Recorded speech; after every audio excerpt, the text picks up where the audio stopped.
Welcome to Unit 8, Cold War and Decolonization, covering the AP World History Modern period from 1945 to 1991. We will explore the bipolar rivalry, the collapse of empires, and the birth of the modern world map.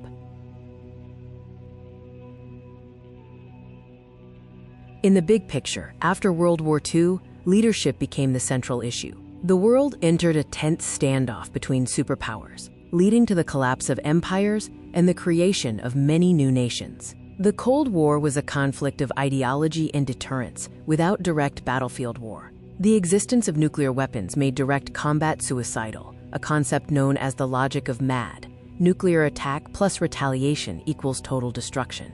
The world became bipolar, divided between the United States and the Soviet Union. The US championed capitalism and liberal democracy, aiming to contain communism. The USSR promoted communism and a state-planned economy, seeking to spread the communist revolution globally.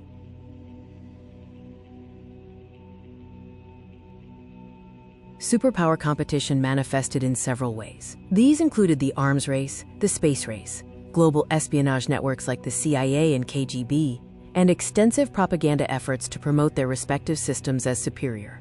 The superpowers avoided direct war by fighting, quote, proxy wars or local conflicts.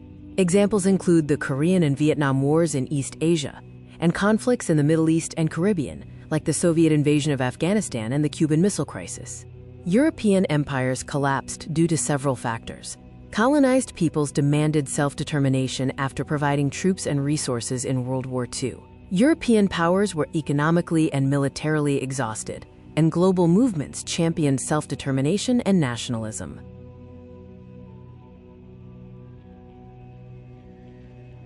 Nations pursued sovereignty through two primary paths. One was negotiation and protest, like Mahatma Gandhi's nonviolent movement in India. The other involved armed conflict, such as the bloody wars in Algeria against the French and the Mau Mau uprising in Kenya.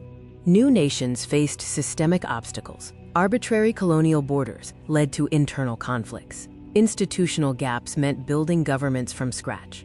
Extraction economies lacked industrial bases, resulting in ethnic violence and military coups. The Third World's response was the non-aligned movement, where over 120 nations refused to be pawns in the Cold War. Key leaders like Nehru and Nasser sought independent development paths, often through socialism and state-led industry. Despite independence, many nations faced neo-colonialism and partition. The partition of India in 1947 led to mass displacement and violence. Neo-colonialism describes the informal economic and political ties maintaining dependence on wealthy former colonial powers.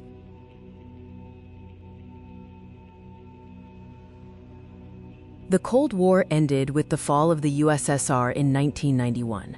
The Soviet economy collapsed under arms race costs and internal reforms. The Berlin Wall fell in 1989, leading to the democratization of Eastern Europe. The US emerged as the sole superpower, starting the era of hyperglobalization.